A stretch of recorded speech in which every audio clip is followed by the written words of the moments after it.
So I wanted to welcome everyone. It's really nice to have you all here. We already had a really nice discussion at breakfast. I really enjoyed talking to you about your morning meditation.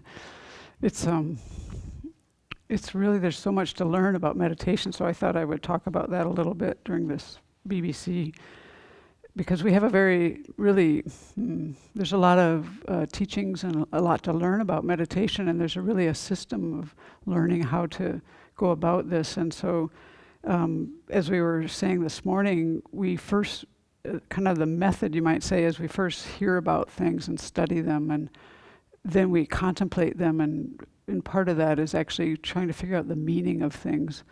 And then we meditate on these things. So this morning when you did the meditation on attachment, it was such an interesting time that you had. What came up was, what was it, breakdancing or something? These distractions that come up in the mind, and everyone knows what this is all about because we always have this, right? So we go and we learn about things, we read about things, we talk to other people, and eventually we meditate on these topics, right? And there's things to learn about meditation itself. And so just kind of to break it up into two main, first to put it in its bigger context. One way to describe the Buddha's teachings is the Eightfold Noble Path, which you may have heard of, but that can also be called the three higher trainings. And so those are, we train ourselves in ethical conduct, how we're going to live our lives. And then when we have a more ethical life where we're not always doing things that we're feeling crummy about, because if you're always getting yourself into trouble, when you sit down and try to meditate, your mind is not going to be able to stay on the object. You're going to oh, why did I do that? And all these things come up. So we have to have a basis to start with. Then we work on our concentration.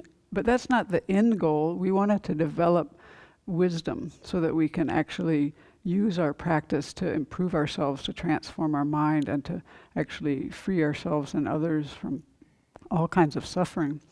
So that's kind of the bigger context. But then within meditation, we have two kinds, and this is what we were talking about a little bit. One is like a stabilizing, and that's what most people are kind of familiar with, where maybe you might use the object as the breath, and you're trying to get your mind single-pointed, very calm, very focused, right? But the other one is analytical meditation, and that's what you did this morning, and the questions, I think, were about that, like, how do you make your mind do this? And all these things come up, and there's not really one single answer to all of them, but as you get more experience and you learn things and you talk to people, you get to learn about how to work with your mind, and you learn a lot about yourself in this process. So this analytical the stabilizing meditation, when you're focusing on an object, that's trying to make your mind quite stable. It makes your mind more strong, focused. You can use it. It's like a tool. But then the analytical meditation is like how we develop insight and wisdom. So one thing that's important to know about that is you could use the same object for both. These things aren't defined by the object. You can't just say breathing meditation is for stabilizing the mind, and it's just not like that. It's what you're doing with the mind, how you're engaging with the object. So that's kind of a basic point, where the stabilizing meditation is trying to make the mind very stable, whereas the insight is trying to penetrate and discriminate and understand. And when we do these analytical meditations in what we call the gradual path to awakening, the Lam Rim, which is what you started with this morning, we're doing these analytical meditations where we're taking the teachings and we're applying them to our lives. And then all kinds of things come up.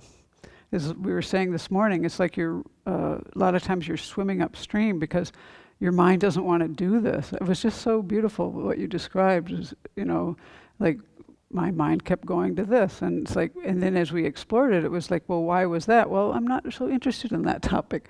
Well, then it's like, well, why am I not interested in that topic? You have to kind of keep pursuing these things, and that's how we learn about ourselves. So we need both of these kinds of meditation in order to develop along the path. And usually in our day-to-day meditations, we'll use a mixture of these. So one way this might come about is, say you were using, learning about attachment, like you were this morning, and how, wow, I'm exaggerating all these good qualities of things. Well, that can be very kind of heady, like, just like, the definitions of things.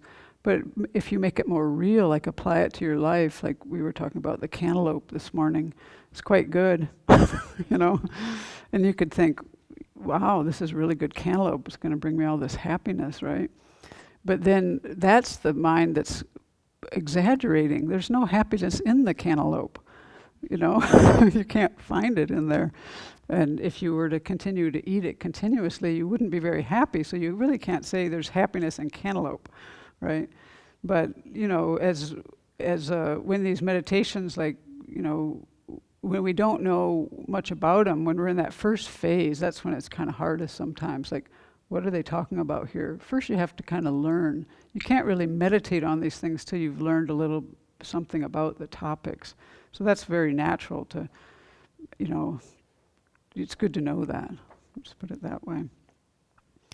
So when we're doing one session, we might use both kinds of meditation. Once we're familiar with a topic, we have a familiar object. Say we were meditating on attachment, and they guide you through this thing, and you have these situations you bring up from your life, and then something comes to mind like, wow, that wasn't really love I had for that person. I was attached. I was just kind of like putting all this on there that wasn't there. And look at it, I was just doing it for, you start looking at your motivations and what you're trying to get out of it. When we think about love as being wishing someone to have happiness, and then we sometimes see in our mind that, oh, this was just attachment. I'm not even thinking about them. It's my pleasure, that I'm going after. Then in that moment when you kind of get, oh, that's attachment, then you might stop analyzing at that point and just sit with that. Sit with the feeling of what you've just, what you're experiencing.